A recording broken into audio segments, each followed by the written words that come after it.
right, guys, I just got home from going to look at a gravel driveway restoration job, and I noticed that the firewood stand was empty.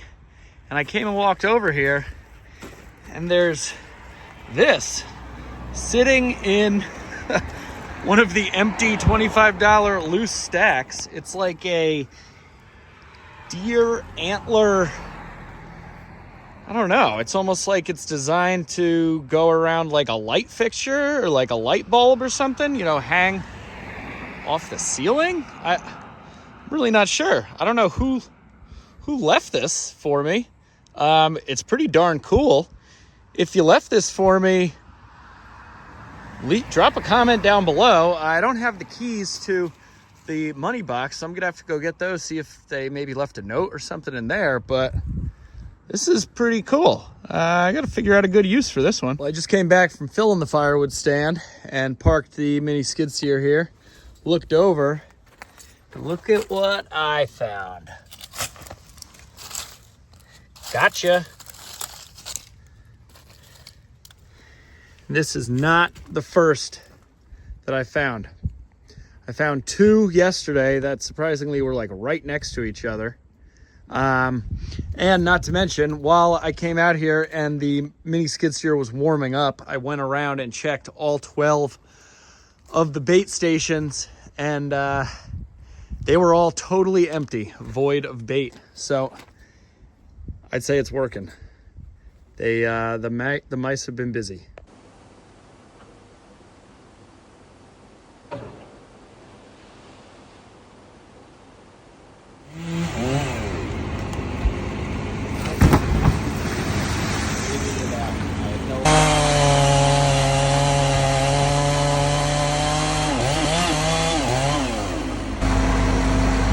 Push it real good.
Like I actually know what I'm doing.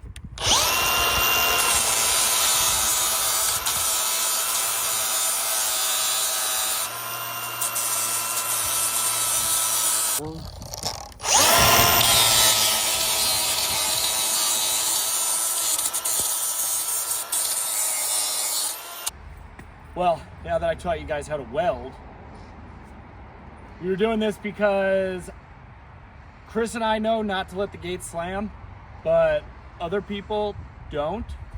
So when the gates would slam, these little brackets basically would slide, or the gate, you know, would shift in the bracket because it would hit up against the post, and then it would get all wonky and off center and loose, and that wasn't good. So I was tired of having to fix the gates because it's super hard to do on your own. So then I would use the mini skid steer or something with forks to try and prop it up while you get it on, but you really need like 6 hands. So Chris brought over his welder because my on-off switch isn't working, and we welded them. Not good welds, but better than nothing. Well, the mini skid steer stalled up there by the gate as Chris and I were finishing welding it up. And I thought I was out of fuel, and I was, because it died right here.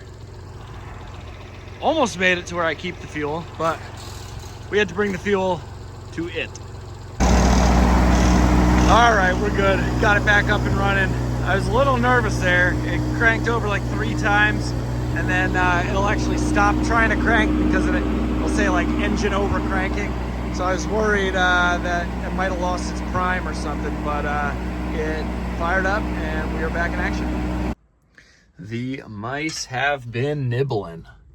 Look at that. I had 2 of those blocks in here, and the one that was over here is totally gone. Yesterday when I came in and looked at this, this block was over here, halfway pulled down that little hole, as if the mice were trying to take it down into their little lair. But I finally got a little, adapter here for the cigarette outlet. I've never used this outlet, and I'm not sure if it's gonna work or not, so I wanna find out. Oh yeah, the light's up. Look at that. Sweet. Oh yeah, sure enough, we got power. We got power, nice. I also got the little, whatever they call this, USB-C, so I can keep my camera topped off if I'm doing a long time lapse or something. That's great. I've been wanting one of those for a while. I don't know why it took me this long to order it.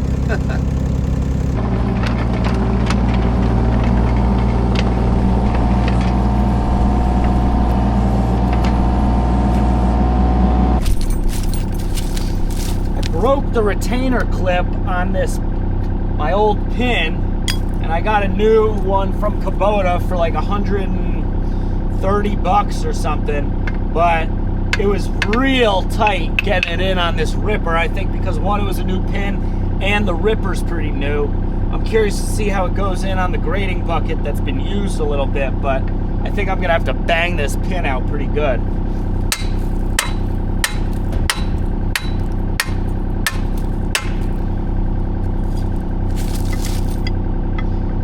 See.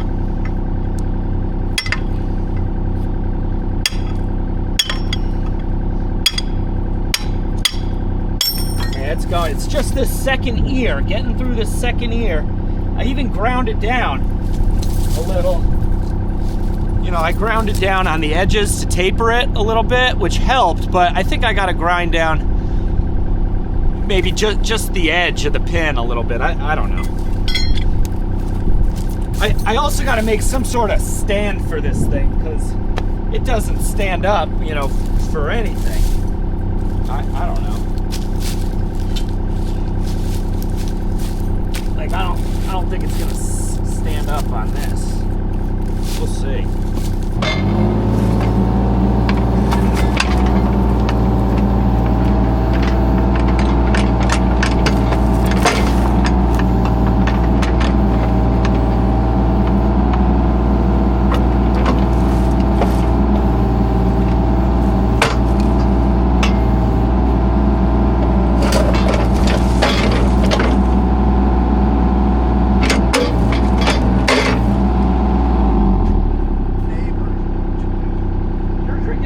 I'm not even drinking any beer. Well, you want an NA, or are you going to run up to the house and get yourself I don't even have any beer in the house. I'll take an NA. It's too nice of a day not to. We're drinking NA beer, people. Don't worry. This Chris is here. Athletic Brewing. If you don't drink alcohol, or if you just want to drink something that tastes like beer but tastes good, this doesn't have all the different kinds of beer. IPAs, sours, porters, lagers. They got like a light beer. I have nothing to do with them, but it's good. It's pretty good.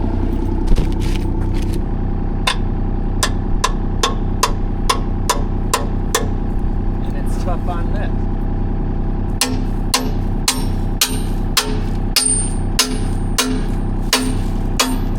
Yeah. Okay. there. I think it's because it was a new pin and a new ripper. We got the Eastonmade out for, well, you guys will see the video by the time this video gets posted, but we took the Eastonmade on a little road trip. You guys have already seen that. But while it's out of here, we figured might as well scrape this whole area clean.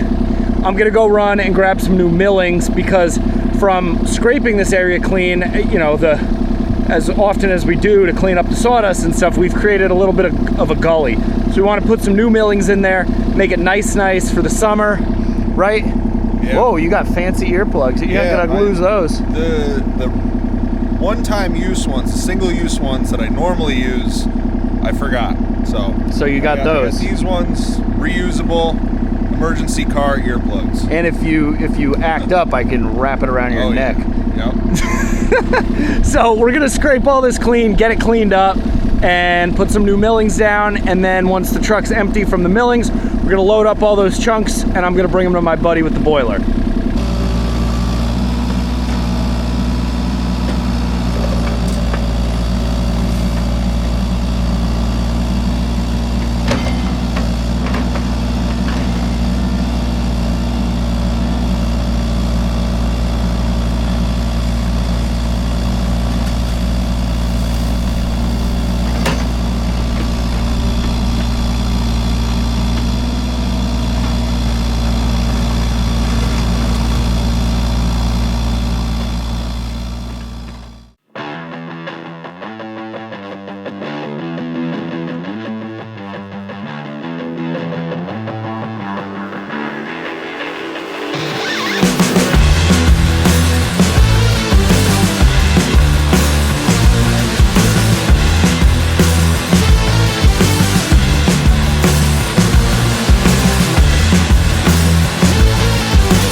To do this basically all winter. This area was just kind of holding water and retaining moisture from all the buildup of sawdust and stuff.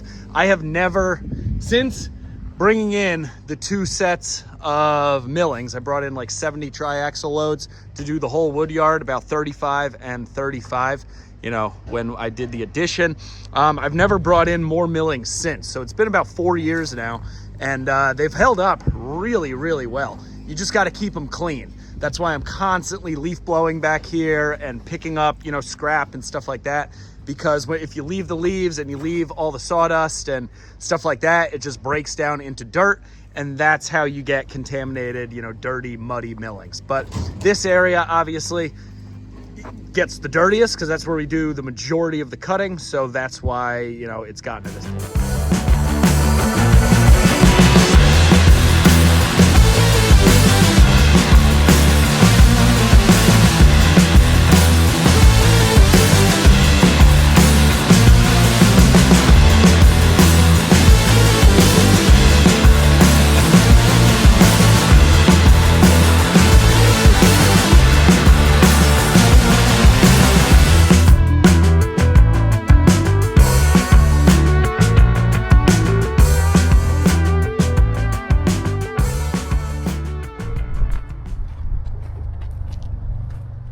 So you can really see how much these millings are doing for us. There was a big rock that I just kicked up, but those millings have gotten down to, I don't know, maybe about an inch and a half. But look at all the water that's just sitting underneath here, underneath the dirt, making all this mud. This whole yard would look like Adam's house over at Hometown Acres. Greasy out here. If we didn't have all these millings down.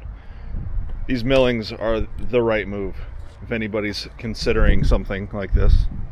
All right, well, I'm back. Chris did a great job here. Unfortunately, we are not able to get more millings. The place that I go down the street was all locked up. It's never all locked up. There's always like somebody there, but there wasn't today. So we'll have to wait maybe tomorrow, get a couple yards of millings, dump them, spread them out. And then Chris and I were just talking.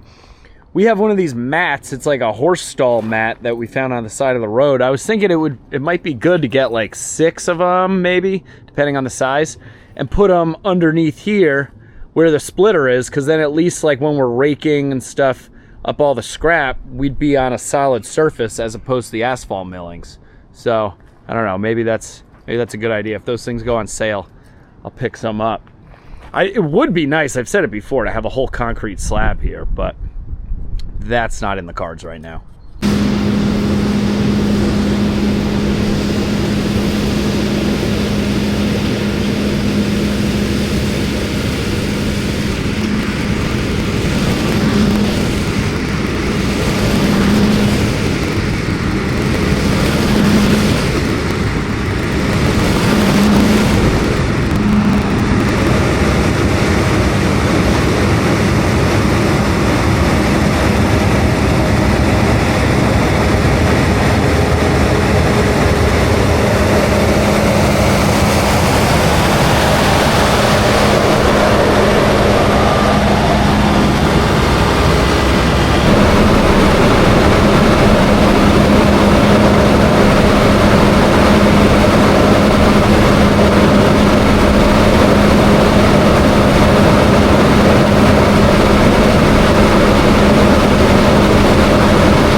All right, well, this thing works awesome. I mean, that took me about 25 minutes to do the whole front lawn. I had my buddy Kyle come over. He dethatched it for me this year. So blew all the thatch off, as you can see, to each side. I'm just gonna grab the backpack blower, touch up the driveway and down by the firewood stand. But yeah, that PTO blower, you know, makes real quick work of all these cleanups. All right, so I just went to swap out attachments on the excavator, and this brand new Kubota pin that I paid like 120 bucks for broke. The retainer ring broke off of it when I was banging it in because, you know, I don't know, it's just a little bit too big, too new. It was funny, when I went and picked this up, I talked to the service manager there, and I was like, is it typical that these things don't just slide in and out like you see on the videos? And he was like, yeah. He said 9 times out of 10, we'll have a brand new machine getting it ready for a customer, and the mechanics are in the back, you know, grinding a brand new bucket, a brand new pin, trying to get it in. You know, they're close, but you know, things fluctuate. There's variables in everything. You know, the way that they're welded, you know, whatever. So he said 9 times out of 10, a little bit of grinding is involved. So I ground this pin down a little bit more, and now instead of welding this thing back on at an angle like it was, because it gives you nowhere to hit it, it's like you're just supposed to stick your finger in there and easily pull it out. But, you know, things don't typically work that way. So I'm thinking I'm just going to weld this on to the top so that it still acts as a retaining ring. If anything, it'll act more like a retaining ring. And I should be able to, you know, just get it. I'll weld it, you know, on the inside, and I'll weld it on the underside of it, and we should be good.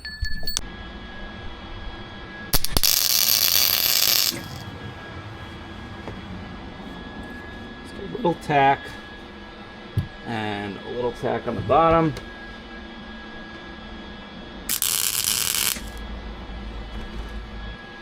Looks decent.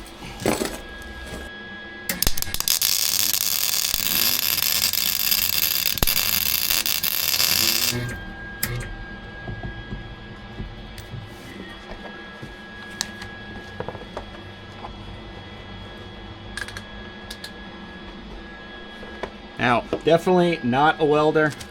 I'm just trying to get this to work. I have a job to go to tomorrow, and this is the last thing I really want to be dealing with right now, to be honest.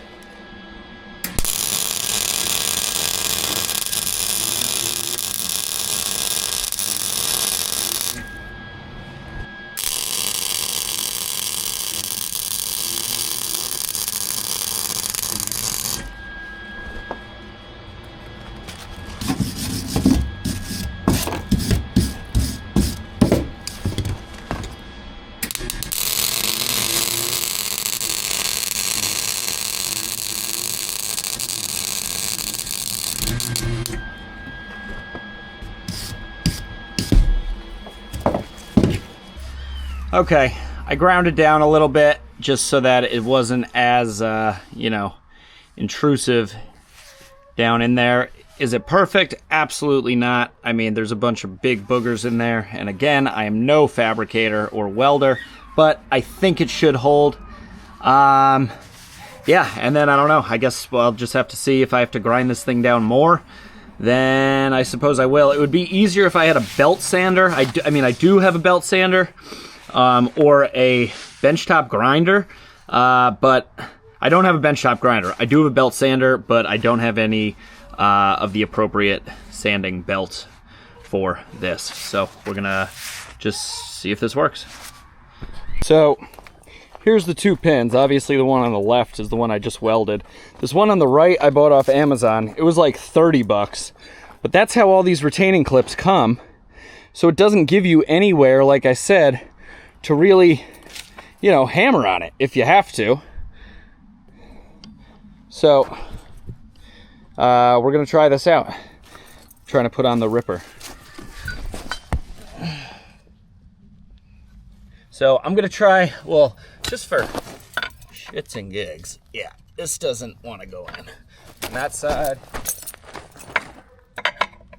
and it doesn't want to go in on that side.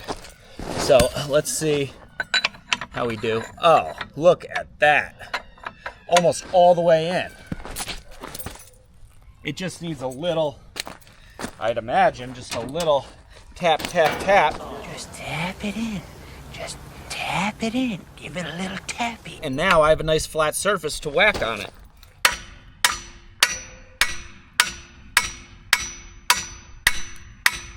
The fact that I still have to bang it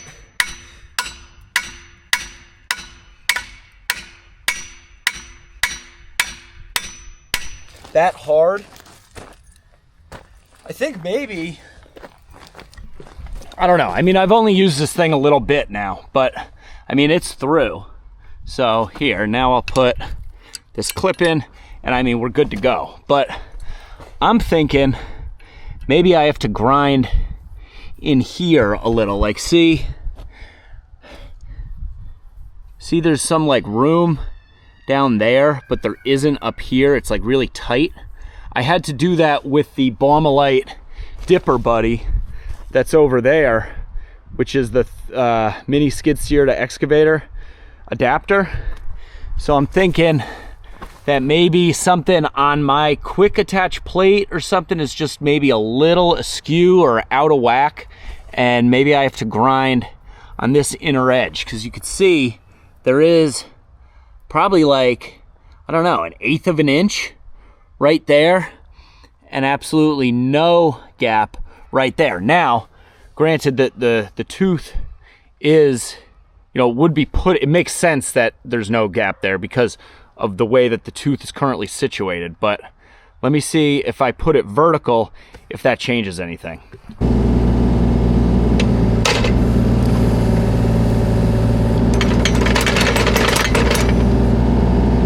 Okay, so here we are with it, you know, vertically, and there still is a gap right there, but not over here. It's really, you can see it's like pushed up against it. So I'm thinking maybe if I grind this edge down just to like here, just this little bit, it might give it a little bit more wiggle room and free it up.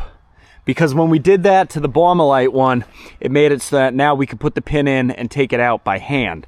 And in theory, you could use, you know, this finger hole to pull the pin in and out.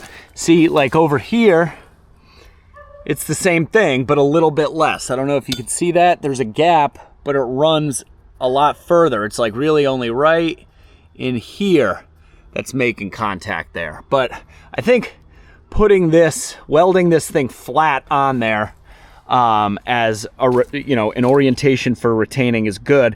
And you can see the pin is all the way in. I got my, you know, linch pin over there, and it's not, you know, bouncing up or off my welds at all over there. So I think that's good. I'm just looking in here. It's just a bunch of grease built up, but that's all right. Okay, Sarah wants to go to a brewery and meet some friends tonight, so I gotta hurry up. I was just doing all that welding with Hayes in his little rocking chair down in the basement with me, so we gotta get moving.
Just noticed this roll pin it's in there on the bottom, but it's working its way out. I'm gonna try and force a new one in.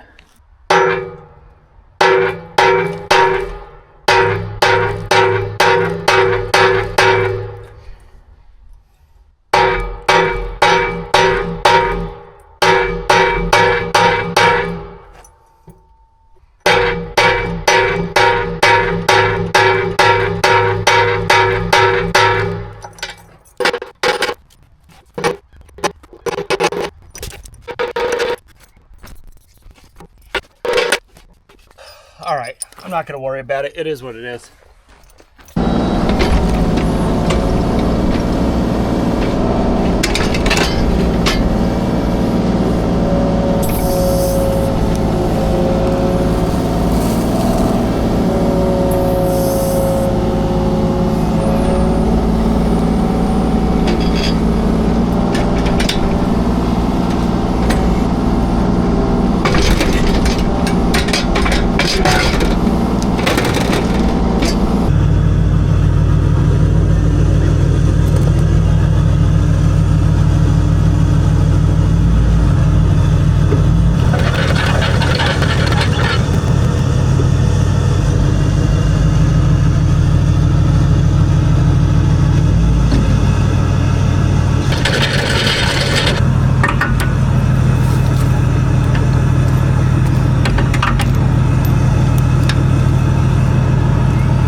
right, got it up.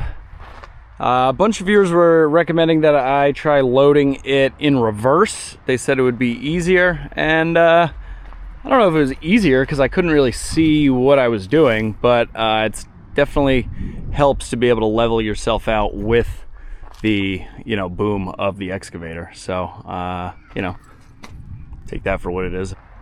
I'll chain it down in the morning. I gotta go. We still gotta go drop off the International over at my buddy's place. He's gonna be putting in this nice new battery kill switch that I got, super heavy duty. Actually, one of the viewers recommended it. It's a Flaming River, I guess. It was like 120 bucks for the battery kill switch, but they sent me 2 of them. Amazon, gotta love that. When they mess up, they sent me 2 of the same exact thing, and they only charged me once, so that's good. We're gonna go grab that so I don't forget it. And I loaded up off camera a load of all the rounds and cutoffs I bring to him because he has a wood boiler. And he's also gonna be looking at a little fuel leak that has been plaguing me. It's a very, very minimal, like, little fuel leak, and a little bit of air just gets in there. It makes it hard to start. So here's this Flaming River battery kill switch thing. This thing's pretty beefy. Comes with a big knob and a mounting plate. So he's going to be putting that on for me and investigating that fuel leak.